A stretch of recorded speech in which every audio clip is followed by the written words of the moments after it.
man, what's making this guy so effective? His split finger is nasty. He worked on this a ton in the offseason.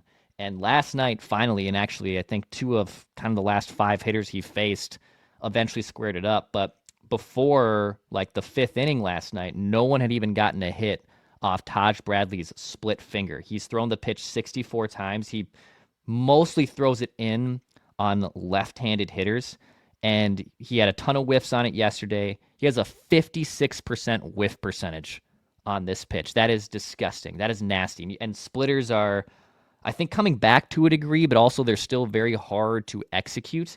Last year he threw it a bit. It was solid. Like expected batting average on that was like 216, so it was still a good pitch, but he's worked on it a ton, and now it's become maybe his most plus pitch that he has. He throws the splitter in on lefties. He then mixes in the cutter on the righties. And his fastball yesterday was down because of the weather, like velocity wise, but he has pumped that thing up to the triple digits before. Last night he didn't have it.